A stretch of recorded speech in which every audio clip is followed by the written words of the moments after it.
तो चलिए आज की चर्चा शुरू करते।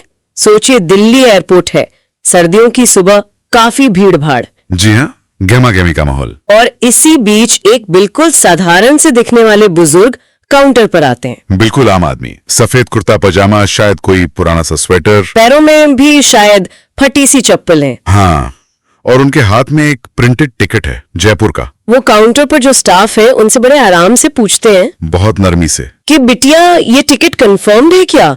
बहू अस्पताल में जल्दी पहुंचना है। और बस यही से कहानी पलट जाती है। कैसे? स्टाफ ने क्या किया? स्टाफ का रवैया बड़ा अजीब था। किसी ने कहा अंकल ये रेलवे स्टेशन नहीं है। अरे, कोई हंस दिया कि पता नहीं कौन दे देता है इन्हें टिकट। और फिर टिकट का क्या हुआ? बिना ठीक से देखे ही वो टिकट फाड़ दी गई। क्या? टिकट फाड़ दी? ये तो मतलब क्यों? सिर्फ इसलिए कि वो साधारण दिख रहे थे? लगता तो यही है। कई बार ऐसा होता है ना, हम बाहरी रूप देखकर ही अंदाजा लगा लेते हैं। शायद सिस्टम का दबाव हो या ट्रेनिंग की कमी, या समाज में जो सोच बैठी हुई है वो। बिल्कुल, पहली नजर में जो देखा बस वही मान लिया। तो उन बुजुर्ग का क्या रिएक्शन था? गुस्सा हुए होंगे? नहीं, यही तो हैरानी की बात है। वो एकदम स्तब्ध रह गए, चेहरा उतर गया, पर गुस्सा बिल्कुल नहीं। फिर क्या किया उन्होंने? चुपचाप वहां से हटे और बाहर एक बेंच पर जाकर बैठ गए। अकेले? हाँ, फिर जेब से एक बहुत पुराना सा वो कीपैड वाला फोन निकाला। अच्छा, और एक नंबर मिलाया। बहुत धीमी आवाज में बात की। क्या कहा? कुछ सुना किसी ने? बस इतना कि हाँ, मैं एयरपोर्ट पर हूं, जैसा डर था वैसा ही हुआ, अब आप वो आदेश जारी कर दीजिए। हाँ, तुरंत। वो आदेश? कैसा आदेश? बस इस कॉल के कुछ ही मिनट बीते होंगे और एयरपोर्ट पर जैसे हड़कंप मच गया। हड़कंप? मतलब? बोर्डिंग रोक दी गई। डीजीसीए मतलब जो सिविल एविएशन को देखते हैं, उनकी तरफ से फ्लाइट्स क्लियरेंस पर रोक लग गई।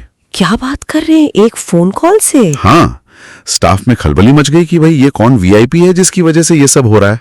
और फिर वो बुजुर्ग? थोड़ी देर बाद वही बुजुर्ग वापस काउंटर की तरफ आए। अकेले? नहीं, इस बार उनके साथ एयरलाइन के बड़े अधिकारी थे, सिक्योरिटी वाले थे। और जिन स्टाफ ने मजाक उड़ाया था? उनके तो चेहरे का रंग ही उड़ गया था, बिल्कुल सफेद पड़ गए अब थे। पता चला कि वो कौन थे? हाँ, उन बुजुर्ग ने अपनी जेब से कार्ड निकाला। कार्ड? क्या लिखा था उस पे? श्रीमान अरविंद शेखर, सीनियर सिटीजन और नगर विमानन मंत्रालय के सलाहकार, पूर्व अध्यक्ष नागरिक विमानन प्राधिकरण और पद्म भूषण से सम्मानित। ओ, मतलब ये तो बहुत बड़ी हस्ती निकले। जी हाँ, और सिर्फ इतने ही नहीं, ये वही अरविंद शेखर थे जिन्होंने भारत की पहली एल्डरली फ्रेंडली एविएशन पॉलिसी बनवाने में मुख्य भूमिका निभाई थी। अच्छा, तो वो जानबूझकर ऐसे आए थे, ये देखने की पॉलिसी जमीन पर काम कर भी रही है या नहीं? बिल्कुल, उनका इरादा कोई वीआईपी ट्रीटमेंट लेना नहीं था, वो तो बस असलियत परख रहे थे। और एक और बात। क्या? वो उस एयरलाइन की पेंशन फंड कंपनी में निवेशक भी थे। अरे वाह, फिर तो मामला और भी गंभीर हो गया। हाँ, उन्होंने फिर स्टाफ से बात की, लेकिन गुस्से में नहीं। तो कैसे? उनकी आवाज में दुख था, पीड़ा थी। उन्होंने कहा, तुमने मेरी टिकट नहीं फाड़ी, तुमने उस मूल्य को फाड़ा है जो सम्मान कहलाता है। बहुत गहरी बात कही। आगे बोले, जिंदगी में किसी का सम्मान मत फाड़ना।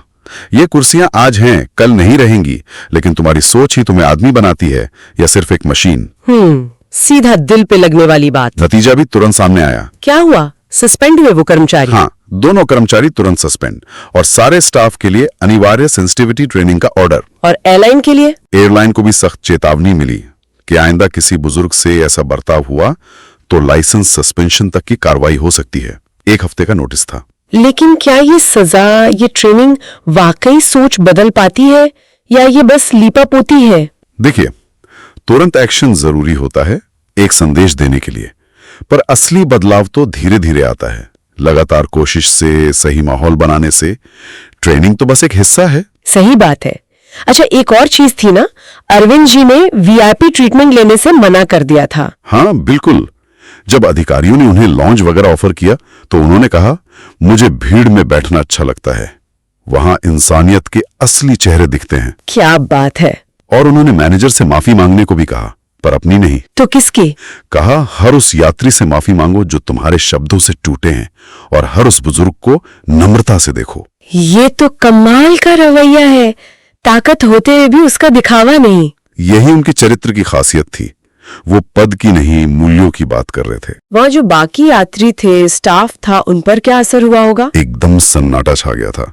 कुछ लोग शायद वीडियो बना रहे थे, कुछ गूगल पर उनका नाम सर्च कर रहे थे।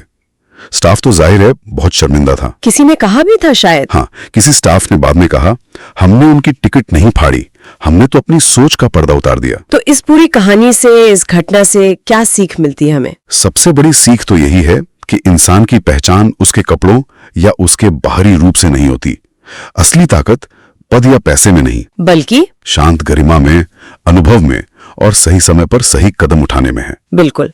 और सम्मान किसी ओहदे का नहीं, इंसानियत का होना चाहिए। अरविंद जी ने एक और बात कही थी जो सोचने लायक है। हाँ, उन्होंने कहा था कि किसी भी सिस्टम की, चाहे वो एयरलाइन हो या कुछ और, उसकी असली ताकत उसकी टेक्नोलॉजी में नहीं, उसकी सेंसिटिविटी, उसकी संवेदनशीलता में होती है।